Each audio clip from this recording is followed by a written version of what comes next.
Good morning and welcome everybody to this Ask the Expert presentation about Bold, which is a new proposal to the Arbitrum community to introduce permissionless validation and increasing the decentralization of Arbitrum chains. My name is David Dennis. I'm the product marketing lead. We have a number of experts with us who have worked in, outside, and in the guts of this product. We're going to go ahead and go around, do some quick introductions, and then we'll get started. We'll start with Raul. Why don't we start it there and then move around clockwise? Hey everyone, pleasure to see you all. I'm a software engineer that worked on the implementation of Bold. So we have quite a few things to talk about today. I'm originally from Honduras, and yeah, great to meet everyone. Awesome. I believe I'm next. My name is Derek. Hello, everyone. I'm a product manager at Offchain Labs, responsible for bringing these great products to market and working alongside these awesome folks. Yeah. I'm Mario. I'm a research scientist at Offchain Labs. I've been focused a lot on this protocol for the past quite a while, and my background's in programming languages, if that matters.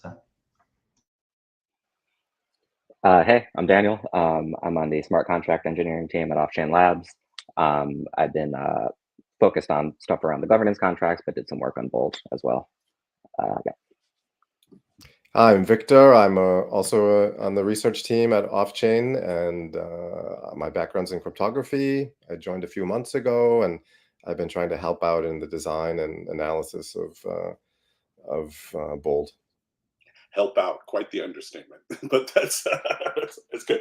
Okay, so before we kind of get into it, just a recap for the community on sort of what will happen is Bold is currently a proposal in front of the community, and what that means is that there will be a series of processes and temperature checks and gates that will be ultimately leading up to the vote for the community. It's currently in testnet, and that will also progress along in parallel as we then move towards a Sepolia testnet, and eventually, if it gets approved by the community, will be going to main several months down the road. So given all of that, Raul, why don't we kind of talk about what's permissionless validation, why is this important, why was it hard to do until now, and what are the kind of the pieces and kind of different components to this? Sure thing. Yeah, let's start with the basics. So, the reason why Arbitrum is special is because folks can kind of bridge their assets from Ethereum into Arbitrum. And Arbitrum trusts Ethereum by default. It's kind of how the system is built. It's kind of why we call this Ethereum layer 2. So, you have some ETH, you have some tokens, you can bridge them over to Arbitrum 1 and Nova, for instance, and you don't have to worry too much in that process. But if you want to bring your assets back to Ethereum, Ethereum doesn't trust Arbitrum by default, by design, right? These are two different domains with different states, different accounts. So the way that kind of this process of withdrawing from L2 to L1 works today is, we have this protocol that can kind of dispute invalid withdrawals. But this is currently permissioned to a set of specific entities that can do so. I want to say that, although it is permissioned, it does run a protocol in which these entities can challenge each other. And it's not just like they just don't put a rubber stamp of approval and go ahead. It's more advanced than that. However, for Ethereum and Arbitrum, for Arbitrum to be really as decentralized as we want it to be, we want to get rid of this requirement.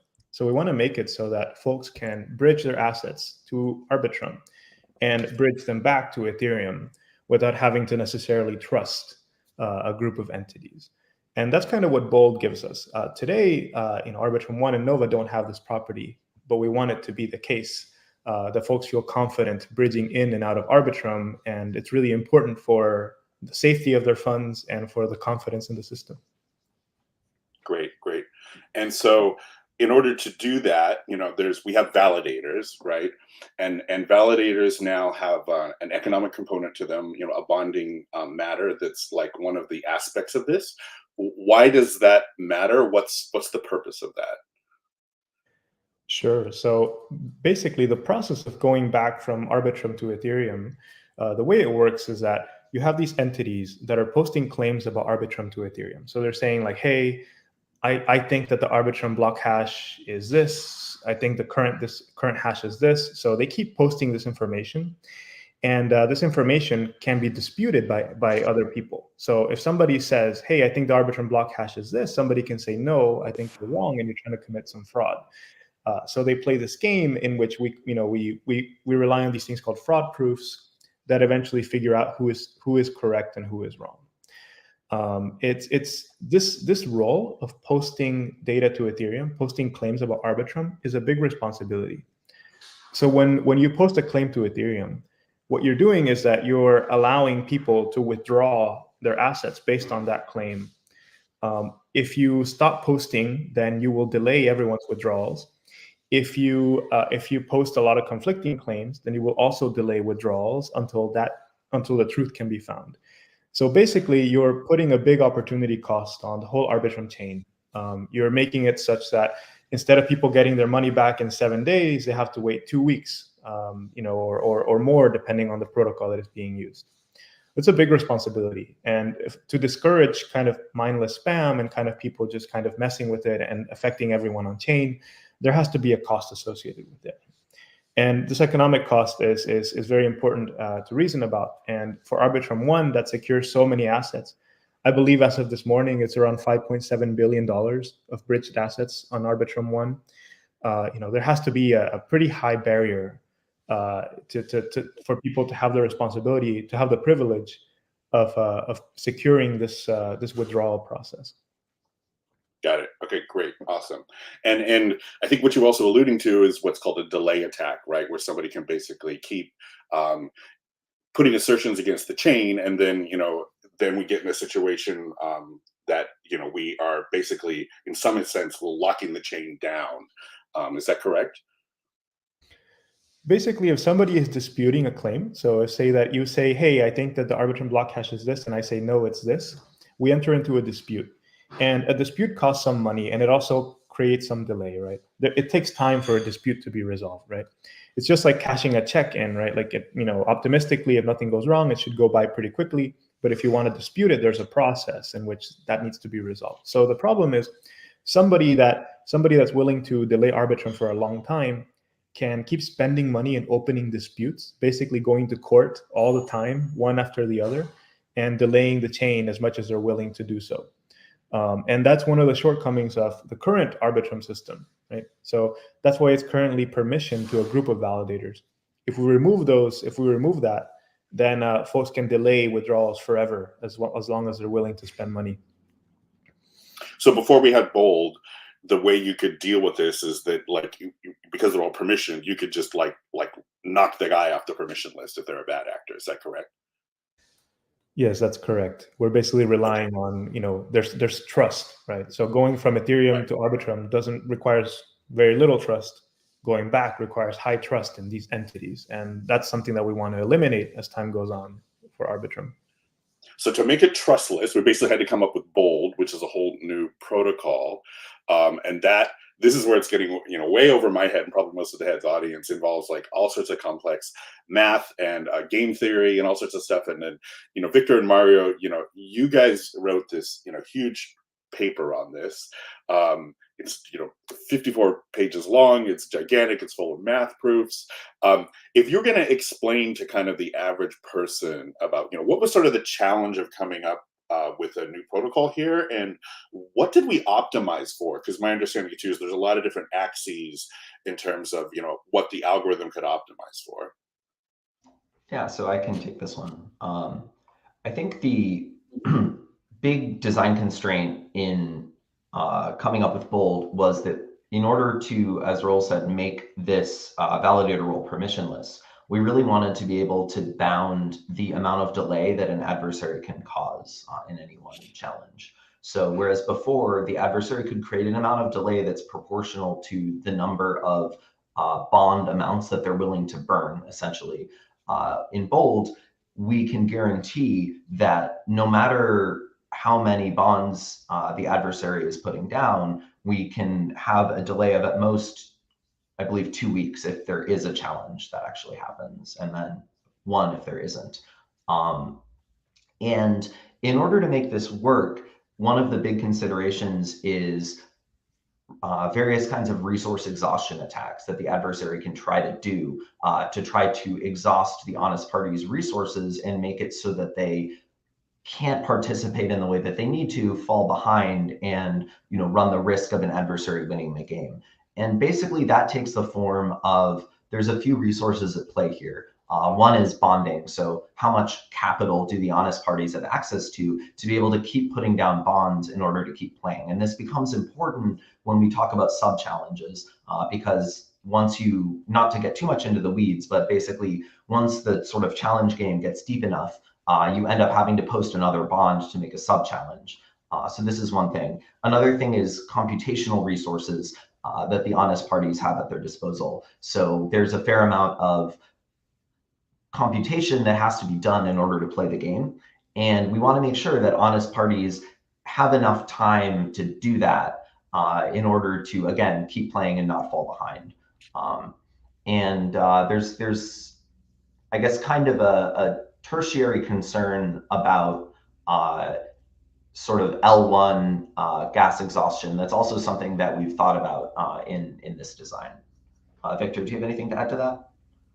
Yeah, sure. I mean, the other kind of resources you have to worry about are just paying the gas, L1 gas, as you go along to make challenges or to defend your assertion. And the other kind of aspect of this is we, of course, want to make sure that the honest parties in aggregate will be able to be reimbursed for all of their bonding and gas costs using slashed bonds from the loser. So even though Mario was talking a lot about resources and resource exhaustion, the only point is the honest parties, as long as they win, like they're supposed to, will get reimbursed for everything. So these costs will all be remunerated, really. But it's just a question of can the honest parties together in aggregate marshal the resources to defend off all the attacks going on at once. So what I think I heard you guys say is there were like 3 kind of resource pools, I guess you could say, for lack of a better term. Actually, I shouldn't say that. That sounds like a liquidity pool. But resources, we have capital, we have time, then we have compute power, and maybe that sounds like the 3 I heard you mention. I don't know if there's a 4th one. Bonding, gas costs, off-chain compute costs, and then the other, right, and then delay is the other thing we're worried about. Delay, okay. Yeah. So it sounds like you're saying we chose our design to, in particular, optimize a lot for time, and in trade-off, maybe increase the capital requirements. Is that fair? We tried to keep, we optimized for time above all else while trying to do our best to keep all the other costs to a reasonable amount. And there are potentially other trade-offs you could imagine in this design space as well. Yeah, because I know some other designs, they kind of go the opposite direction. Like they allow for long time periods or really low compute requirements, for example. Great. Yeah, and I think in the white paper, we've explored sort of, some other points in this design space in terms of how can you combine bold with, some of these other techniques to get, again, different points in the design space, different kinds of trade-offs between delay and honest party costs. So to that point about the white paper, in my ignorant reading, reads like an academic research paper, and it seems like hypothetically, other L2s could choose to take the math that's in the paper and try to come up with their own version of that. Is that fair? I think, from like an IP standpoint, I don't know that there's any legal obstacle to them doing that from my understanding, but I'm a researcher, not a lawyer. Right. Well, yeah, we don't want to get into whether you can copyright or patent an algorithm, so we'll just stay away from that. But the information's out there, so people can read the paper and do what they will. Okay. So since we brought, sorry to interrupt. I do want to say there's a lot of hard work that went into the implementation, and I think that even with access to the white paper, it's very far from trivial to actually build this. and I'm sure Raul can speak to that, and Yeah, the I other think members of that team. Raul's aged a couple years since I joined the company. So since we were talking about bonding and these large chunks of money, Daniel, you worked on a shared bonding or staking contract. How did that came up months ago? I think I first heard about it in like fall of last year, maybe. How did that come up, and what were the thoughts, and where are we at now, and where do we think it's going?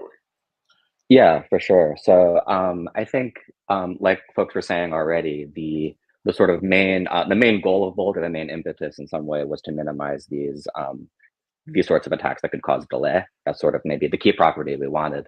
But Bold also has this nice almost side effect, or a property that's maybe less obvious at first, which is it lets you do staking pools that are trustless. So I'll talk for a second about why that is, and then why we realize that's actually very important and very positive. So essentially, in the current version of Arbitrum's fraud proof, or the old version, the pre-Bold version, part of the way it works is that there's this stake requirement in order to participate in a challenge on chain, and in the old version, the same party that puts that stake forward to participate has to also sort of like make every move in the challenge. And what that kind of means is, if you want to pool funds together, even if you sort of get a pool to agree on sort of like the initial claim of the challenge, now you have to figure out how do they sort of agree on each additional move. And there's really no clean way to do that. Do they all vote on every move? That would be kind of crazy. Do they elect some leader? Maybe, but then they could sort of that's sort of the stress assumption, right? That leader could self-sabotage or something. With Bold, the way it works is sort of once you agree on sort of the initial claim. So once that stake is there and you make this initial claim, this initial assertion, we call them. From then on, effectively, it doesn't matter who makes the moves beyond that. It doesn't have to be the initial staker. It can sort of just be anybody who's watching and wants to make these on-chain transactions. So what that means is, for something like a staking pool, where a bunch of parties aggregate their funds together to get this amount of stake, make that first assertion, suddenly sort of making that trustless becomes sort of not just possible, but actually fairly easy. And that's what the contract does. I would love to take credit for having done something really complex and hard, but the fact is, it's actually a fairly trivial contract, which is nice. So we have that. That's available. That's been audited as well. It's sort of this piece of the protocol. It's not sort of technically intrinsic to the protocol. The protocol doesn't have to know about it. The protocol sort of doesn't care where the stake comes from, which is nice, and part of why it's simple. As far as why this is important, if it's not obvious, is essentially the ability to trustlessly form the staking pool means that the stake requirement now is much less of a barrier, or it sort of matters a lot. It matters a lot less. So in the old version of the Arbitrum protocol, you need basically an honest whale there's one party who has all these funds available to participate in the challenge. With pooling, what this means is it's sort of like, as long as the sum total of all of the honest parties together can come up with enough funds to participate in a challenge, then the protocol is secure. So you don't have this high barrier of entry, which means, the size of the stake required is less of a barrier and less of a factor. And I'm going to tee up Derek there for the kind of next question. It's like, okay, so who can participate in a bonding pool? Like, do I have to run a validator? Can a regular random person on the street do it? Like, what's the flow here? Yeah, so the user flow, Daniel, please let me know if I'm off base here, but the user flow is actually, as someone following the chain, if they notice that there's an invalid assertion, one that they don't agree with, either from a node that they're running or a node that they are aware of, then they can deploy this staking pool and solicit other folks to come in and pool their funds together. And once they reach the minimum bond requirement, they can put those funds against an assertion to challenge an invalid one that they observe on chain. I think that's the flow, right, Daniel? Yeah, that's basically it. I think Victor, you have something you want to add to that? Yeah, I just want to underscore what both Daniel and Derek are talking about, the bonding pools and how they kind of fit into the larger vision of trustless cooperation, which is, like, I think the key vision to Bold, which is that even though there can be many honest parties out there, they don't have to know who they are. Like, I don't have to know that you're honest. We can all work together to achieve the goal of posting bonds, of making moves in this challenge game, and we can all do it without knowing who the other honest parties are, or even trusting that they're really honest and they're not just kind of gonna play along for a while and then do something wrong that's gonna like make all the work that we did up to this point kind of not count. We can always like take whatever work that's been done towards the goal, and any honest party can move us closer to the goal of proving the correct assertion and disproving all the incorrect assertions. And kind of bonding pools kind of like fit into that bigger picture very nicely, because even though we might require quite large bonds to discourage misbehavior and spamming, honest parties can again work together to form these large bonding pools without even knowing or caring if the other people in the bonding pool are actually corrupt or have other kind of another agenda. It doesn't really matter, as long as we all pool together and place it on the correct assertion. That's all that matters.